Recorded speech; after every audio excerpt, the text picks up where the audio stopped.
surgery on a frog with instruments that were brought by his father, the vascular surgeon, and he paid close attention to the aorta. Andy was already thinking about making physician-modified grafts at this stage, and here he's testing out his surgical skills on some of his early prototypes, which would later be foundation to his aortic endograft masterpieces. Pretty nice picture. Well, here is Andy, very enthusiastic. He's graduating from Harvard University in 1996. He's pondering his next steps. He would then go to New York University School of Medicine. He graduated in 2000, which would lead him to UC Davis in Sacramento, California, for surgery residency. Completing this program in 2005, he would then return to Boston, Massachusetts, and become the Johns Hopkins Vascular Fellow of the Brigham and Women's Hospitals and graduate in 2007, while simultaneously attending Harvard University Clinical Effectiveness Program. Andy's family man. Andy took a small break from medicine and surgical field and met his soulmate, Andrea Ciaranello, Dr. Andrea Ciaranello, and married while chief resident at UC Davis in Tarrytown, New York, at Mark Twain's home. Andrea Ciaranello is an R01 funded ID expert HIV investigator at MGH Hospital. They raised 3 beautiful children: Ben, 17, senior in high school, student council president, cross-country team captain; Danny, 15, freshman in high school, avid cycler, skier, and guitarist. I think we'll see a picture shortly about him and his father playing guitar. And Emily, the 4th grader, relentlessly optimistic and positive, amazing skier, mountain biker, and excited for any and all activities. I think Mark Schermerhorn is going to be going surfing later if you want to join. She's totally embarrassed. So I would like for Andrea, Ben, Danny, Emily, I think Nancy is also here, to please stand and be recognized by the society.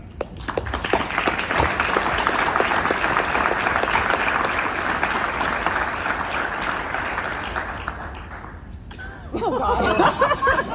I found this picture. I had to pop this one in. Andy's alter your Superman, and here he is with Andrea as my Wonder Woman. I think, is that Ben? That's just Danny. Up there? That's Danny. This couple's truly amazing. They compete at every opportunity and love the outdoor life. I'm going to share some of those pictures thanks to Andy and Andrea providing those. So Andy started at an early age to recognize the importance of being prepared when adventuring in the outdoors, practicing on ladders, and then scaling sheer rock cliffs in Maine. But Andy's true competitor and role model is Andrea, his wife. Here, Andrea and Andy are hiking in the Alps, backcountry, scaling snow peak packs, and then race down the hill to see who wins. Looks like Andrea looks, I think you're ahead of that one. You probably got there sooner. I actually heard also that Andy is so competitive, and you gotta tell me if this is true, that he fractured his neck trying to keep up with his son on a BMX track a few years ago. And I was told that this is the only judgment failure that they ever could find in Andy in the last 10 years. That was Ron Dalton. That's exciting. On the lighter side of life, some of his resident colleagues think he has the worst taste in music and will play Grateful Dead in the opera room, and he'll fish for hours upon hours. And this was actually given to me by Francesco Ayala. Here you can see Andy with his son Danny practicing the Golden Road and fishing in the Gulf off Louisiana to his heart's content, catching a lot of fish. The competition extends to not only skiing, but also biking in Maine and half marathons, and we can also guess who came in first with those. Despite the competitive nature, they both enjoy the outdoor spirit, the moments in Maine, sharing lobster rolls in each other over incredible scenery and mountaintops. So now we get to the serious part of this introduction. Andy joined the staff, and I think really his commitment and dedication is truly remarkable. He's actually one of the people that I look at too as really a role model for our societies and vascular surgery in general. But he joined the staff at UMass Memorial Worcester in 2007 and has continued his career at UMass, achieving commendable accomplishments and making UMass Vascular Surgery Program a premier training site for all to model after. He rose through the ranks, and became a professor of surgery in 2015. His accomplishments are many, and I will highlight what I believe define his devotion and commitment to clinical care education, professionalism, innovator, researcher, and leadership.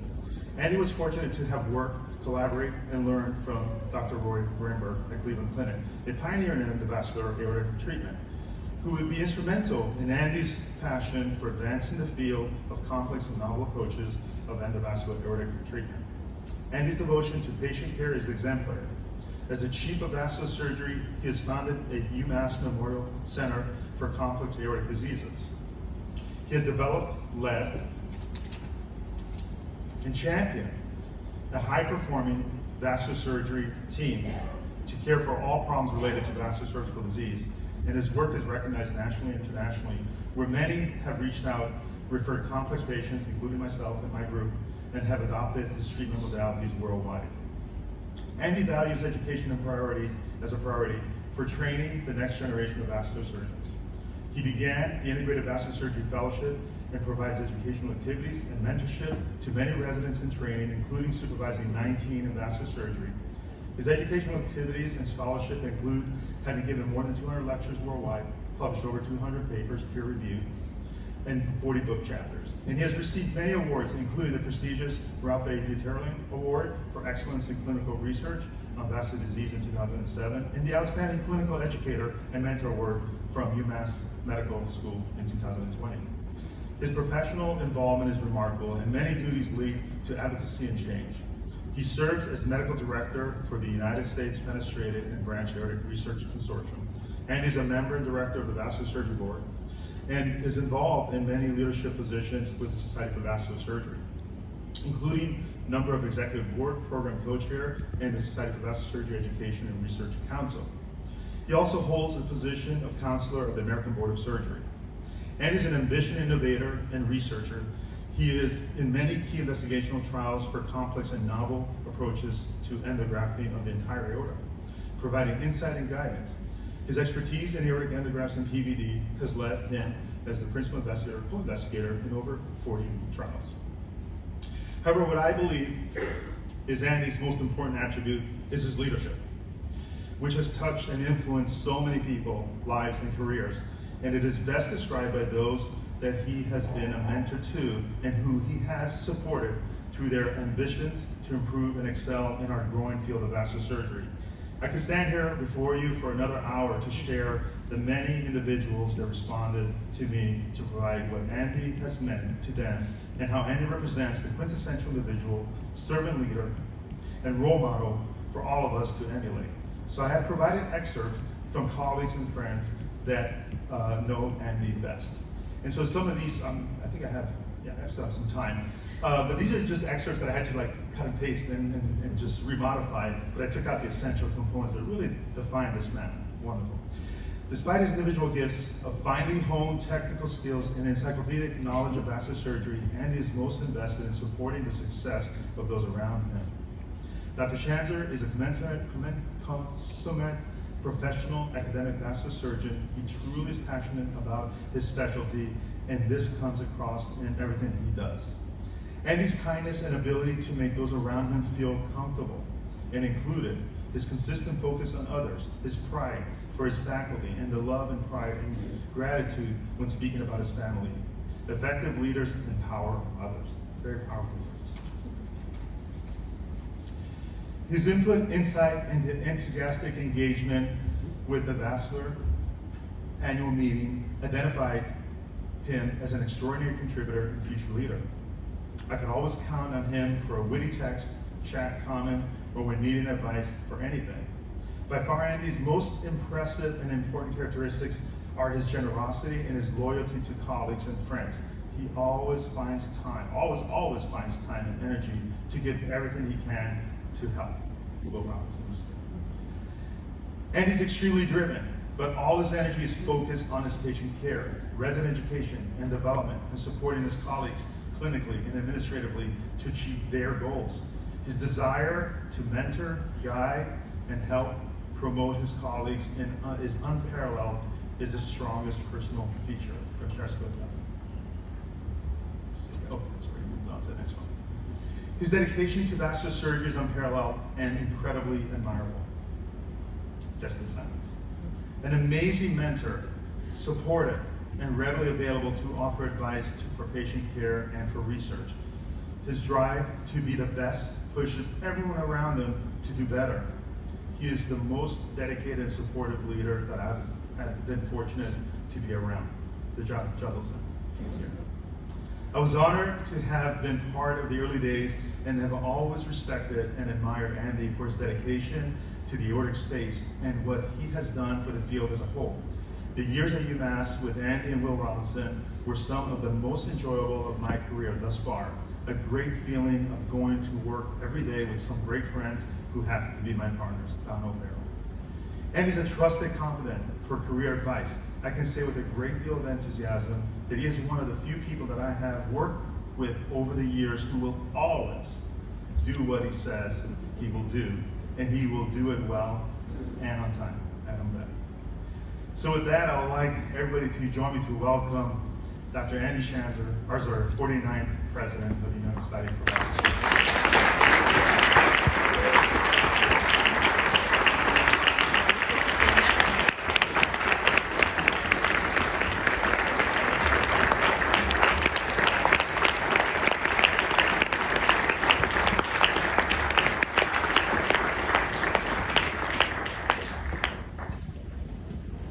Dr. Fetto, thank you very much. That was extraordinarily generous, kind, and I think some of it was true, so thank you very much. Thanks to everyone here for the incredible honor of serving as the president of this great society.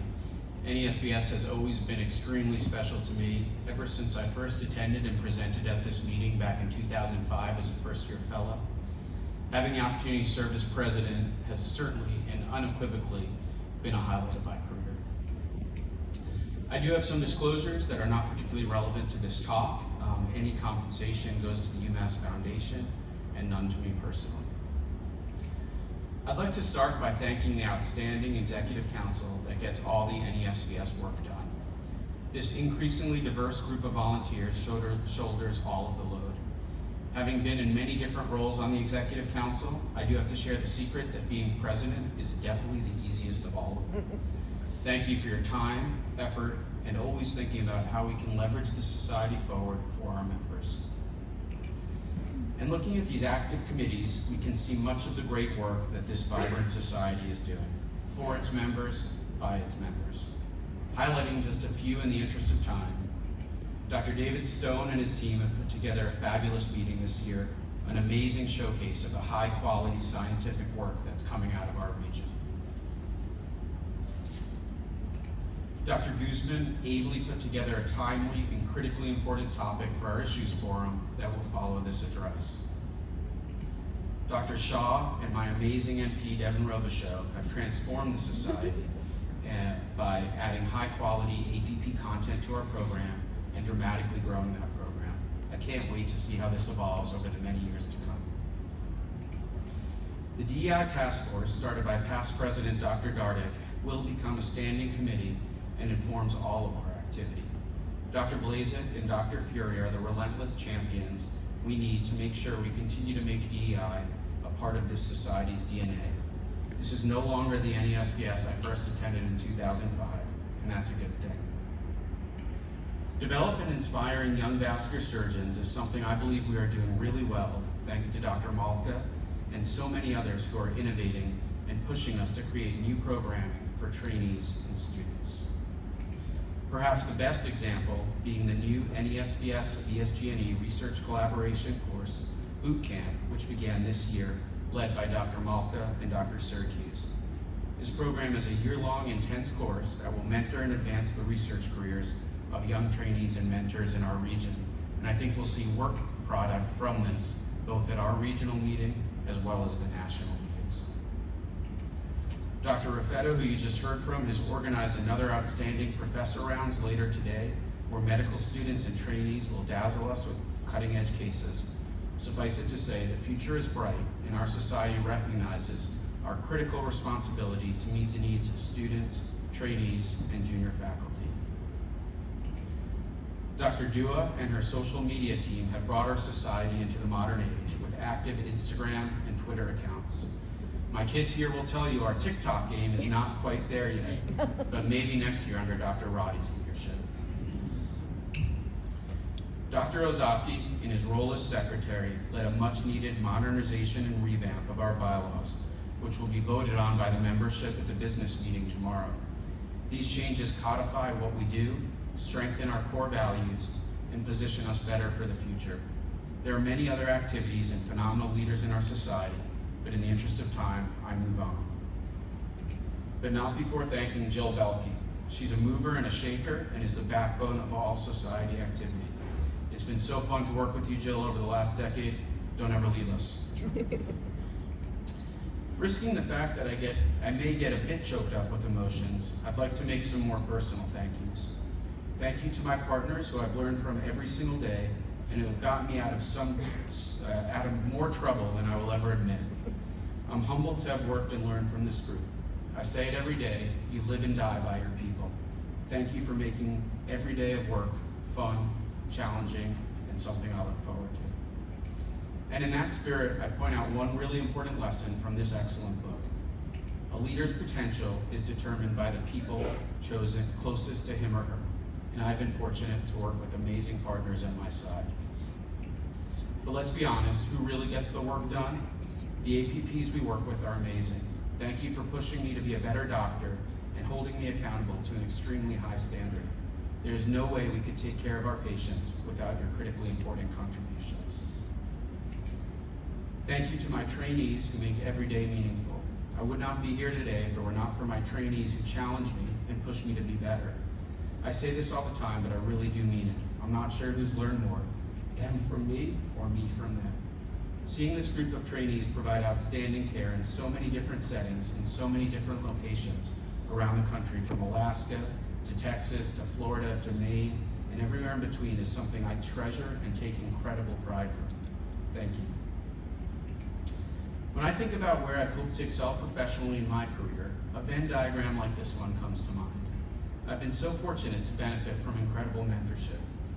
Dividing mentors into discrete artificial categories is almost absurd because the overlap is profound and undeniable. But humor me knowing that each of these mentors checks all of these boxes and overlaps with each other. Mike Belkin is quite simply the best clinician I've had the opportunity to learn from. I can still hear him say in the OR, when you can go fast, and when you have to go slow, find someone who can go fast. It turns out it's not fast. It's an incredible, almost uncanny efficiency of motion. Every move counts. True surgical excellence in every possible way. I've performed over 7,000 operations, and I still think during nearly every one of them, how would Belkin do this? Thank you, Mike. And yes, unfortunately you're right. No matter how many years out, I'm always your fellow. For those who have ever worked on a research project with Mike Conti, and I know many here have, let's be honest, it hurts. It hurts bad because he will not settle for anything less than your absolute best. In fellowship, his trainees called it getting Conti'd. The first Prevent 3 paper I wrote with him took 17 drafts until we submitted. You heard that right, 17 drafts. He taught me there's no shortcut, so don't bother looking for one. Always be honest and never ever compromise on your integrity. It's all you've got. These are life lessons that I draw on every day. When it comes to leadership, values, and a commitment to education, Lou Messina stands in a category all to himself. Leadership comes so naturally to him. He never backs away from tough conversations and tough decisions that many leaders so often will sweep under the rug. His values are firm and unwavering. His actions are all mission-based.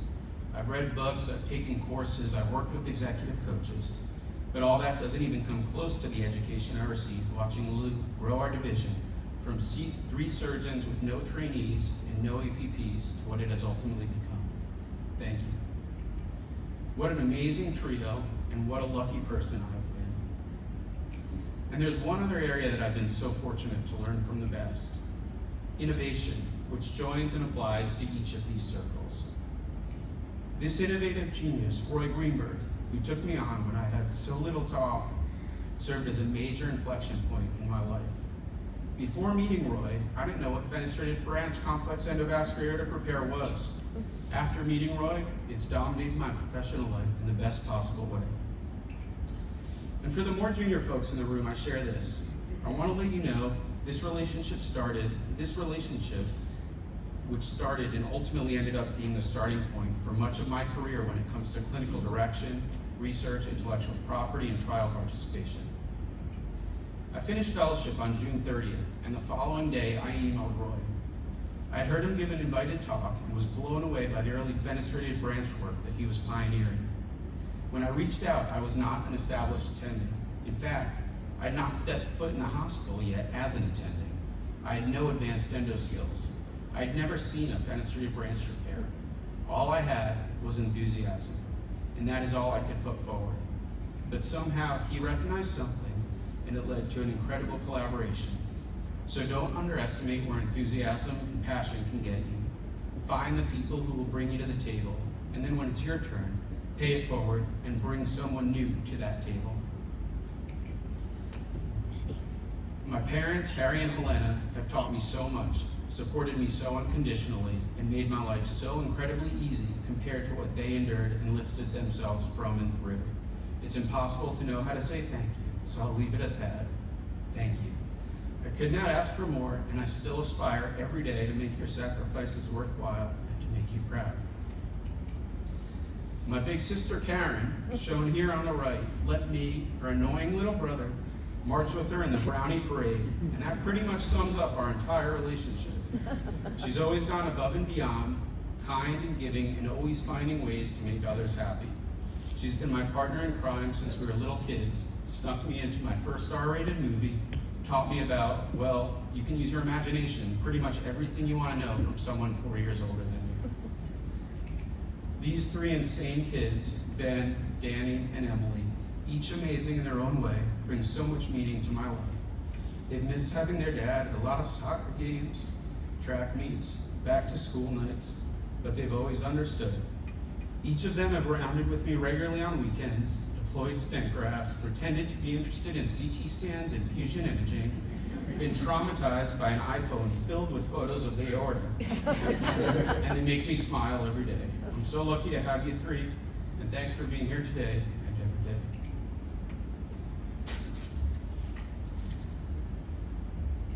My wife Andrea is the smartest, strongest, most principled, most fun, most amazing chick I've ever known. We met when I was 18 and she was 17, and she instantly fell madly in love with me and finally convinced me to date her. Well, maybe that's not exactly how it went, but wow, did I win the lottery or what? And now I'm a bit older than 18, and somehow she's stuck it out with me ever since. Andrea is now an incredibly successful physician scientist and definitely brings up the mean IQ when we sit down at the dinner table. Not only has she put up with me, and that's a tall order, and has put pressures on her own career trajectory, but she makes me better. She pushes me in the best possible way to be a better version of myself. Unequivocally, I would not be at the podium today if it wasn't for the profound support and love Andrea has shown me. Andrea, I've just got one more endograft to size. I'll be leaving in 5 minutes. Yes, I know it's never 5 minutes. Thank you for making this whole family, job, parenting, life, journey thing work. I could not imagine doing it with anyone else.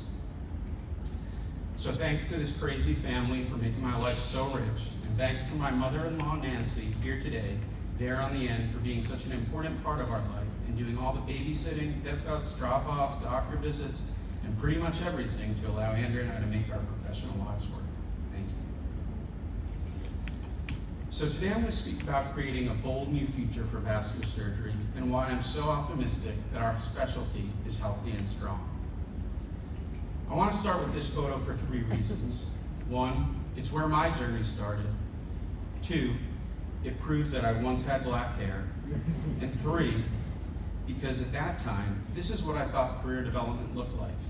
You start somewhere, and then in a very linear process, you advance to somewhere else. College, followed by medical school, by residency, by fellowship, by getting a job. But what I've learned is that it really is about connecting dots, meeting different people, seeking opportunities when faced with challenges, seeking out inflection points, and in my opinion, most importantly, having a relentless curiosity and thirst for knowledge and education. And it's by connecting these dots, ideally, you get from some point A to hopefully some more desired point B. I want to tell you a bit about the dots I've connected and why it makes me so incredibly optimistic for our future as a specialty. Today I'll talk about 5 key dots that I believe are the essence of what makes vascular surgery special. I'll try to do this through a few themes or specific dots. As vascular surgeons, we collaborate. We do this every day within our specialty and with all the other specialties that need what we bring to the table. And I think the extent to which we collaborate is unique to vascular surgery. And for collaboration, I'll give 2 examples. First, I'll give an example of collaboration in a time of crisis. And second, I'll give an example of collaboration to advance the field. I had the opportunity to work with past President Rick Powell on this document, evaluating the value of a vascular surgeon to a healthcare system. I believe it's an important document filled with very useful data, but actually, one of my favorite things that came out of this effort was this graphic that was generated by SG2, who we partnered with. Because it really is so true. When things are going poorly in the OR, who does the hospital look to? Vascular surgery. And this, I believe, to be an incredible privilege. As Dr. Belkin so articulately described during his presidential address in 2013, we are the firewomen and the firemen of the OR. If we can't fix it, it likely cannot be fixed. No doubt, this is a significant weight to shoulder, but what could be more professionally satisfying than being the final line of defense for our patients? We are called on to help, and we rise to the challenge. The importance of collaboration in the time of crisis and the value of synergy to achieve greater things became crystal clear to me during COVID. Remember those dark days in March, April, May of 2020, when visitors were not allowed, when pumps were extended into the hallways to minimize care team exposures, when cafeterias were closed? But where we were also able to see silver linings, many of them in the way of gratitude and in the way of unprecedented teamwork. Almost immediately when COVID started having major impact, this text stream with many vascular surgeon chiefs in this room from the Northeast developed with the goal of trying to help each other. Dr. V. Patel, working at Columbia in the New York City US epicenter, was hit particularly hard by COVID and took the time to share his experience with us. Other division chiefs related their staffing challenges and strategies on how best to contribute. These insights led directly to our response at UMass and informed a rational approach as opposed to the initial irrational response asked of us by our hospital. Trust me when I say you do not want me managing event settings on a critically ill patient. Through these lessons learned from other centers in the region, as well as conversations with other surgeons around the world, we wanted to answer the following questions and get them as right as we could in a world that was changing quicker than anything we had ever experienced. How can we leverage the skill set of the vascular surgery division? I told the ICU docs in no uncertain terms, you did not want me or my team providing primary management for the critically ill patients. That was not an area in which we could meaningfully contribute. But we wanted to do our part. How can we provide the best service to the hospital system and our medical colleagues addressing the current needs? And finally, how can we accomplish this while still maintaining control of our own workforce? And in answer to these questions, we proposed, designed, initiated, and executed a surgical workforce access team. The scope was the formation of surgical SWAT teams responsible 24/7 for responding to all requests for arterial or venous access with page to puncture initiated within 60 minutes of pager activation of the SWAT team. Each SWAT team consisted of a vascular surgery SWAT lead